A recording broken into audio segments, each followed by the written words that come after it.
Well, I mean, you were all here and got to hear the powerful testimony from our four witnesses, just highlighting how bad this problem is. Maybe the one thing we were just talking about it backstage there. One we were talking about is when Mr. Chilton said, just in one ranch, 3,000 illegal migrants coming across the border on his ranch in camouflage. What does that mean? What are these people up to? What kind of bad things are they intending to do to the country, that they're not just going to a port of entry where they know they're going to get released as well? So that's a big concern. Again, just underscoring how serious this intentionally, deliberately premeditated problem created by the Biden administration. So we're going to continue to do everything we can as House Republicans to address it. But I wanted to give a chance for your Congressman, Congressman Cisco Monty, who's been working hard on this issue, to say a few words, and then we'll take a couple questions. Well, thank you, Chairman. And again, I want to thank my colleagues for being here, and I want to thank all of you for covering this. I think it's obviously very important. This isn't anything new for us here in Southern Arizona. Also, I want to highlight that here in Southern Arizona, we have, for generations, known how to live in the border region. We know the value of commerce. We know the value of immigration, as it was mentioned. We know the value of having a strong security. We know the value of having all those three coexisting and thriving, to have a secure border, to have a prosperous border, and to have an immigration system that works for all. However, that's not what we're seeing right now. It's a clear abuse of the system. It's a clear abuse of our generosity as a nation, and it's perpetrated by this president and this administration that have not only not done anything to close and protect the border, but they're the responsible ones that have caused this crisis. It's not an opinion, it's a fact if we just look at the numbers of where we were 3.5 years ago and where we are today.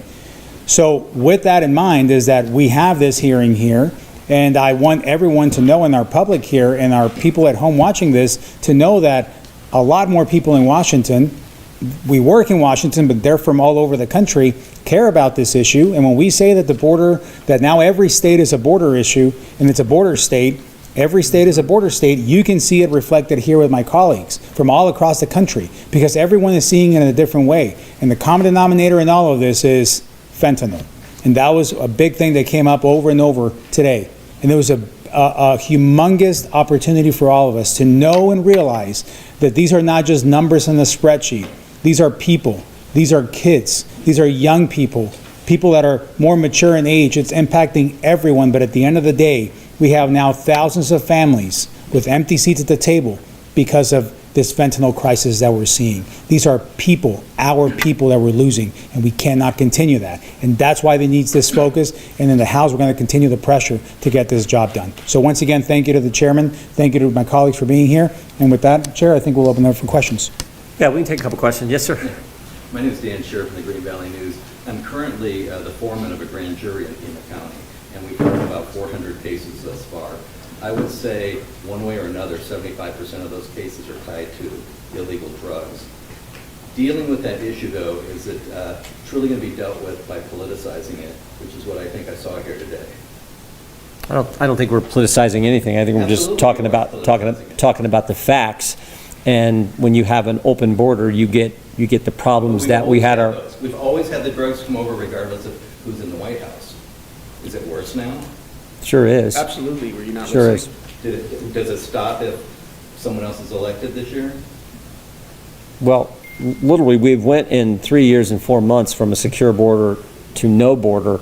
No border has, I think, exacerbated the drug problem and the fentanyl problem, as we heard from Ms. Fagan Alexander, and as we've heard from so many other people who testified in front of our committee.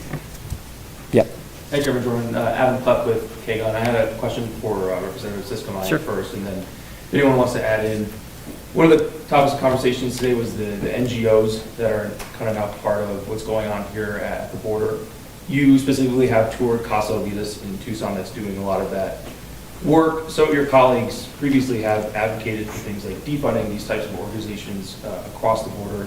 I'm just curious what your view is on the type of work that the organizations like Casa Olidas are doing, if it's good or bad, and what you've communicated to your colleagues who want to either decrease or completely defund these types of NGOs. Yeah, thank you for that question. I think it's a very important one. And Dan, also on your point, you know, when you what I have done, and I think many of us that are advocating for this have done, is a way to not politicize the issue is to demonstrate that this issue has bipartisan attention as well. Just a week and a half ago, I led a group of members of bipartisan members to the border, Democrats and Republicans. We were there together. And we heard from Border Patrol, we heard from Customs together on what was happening. They were from different states all across the country as well, both Republicans and Democrats hearing this issue. I mentioned that my border bill regarding the high-speed chases had 56 Democrats voting for it. So the situation is, the numbers are what they are, and we can see them, and I think it's captured the attention of both sides. And on this Casa Alitas visit that I did, I've gone there a couple of times. The second time was with this group of bipartisan members. The first time I went by myself when Title 42 was about to be lifted.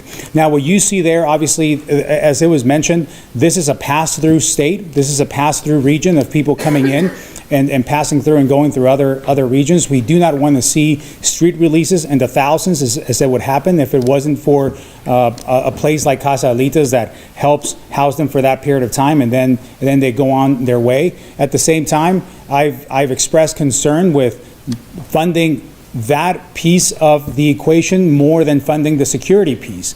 The best way to ensure that there are no street releases is for people to not enter the country in the way that they're entering. That is the easiest and quickest way to fix that problem. I do not want to see street releases. As I talk to many of the local leaders here, nobody wants to see street releases.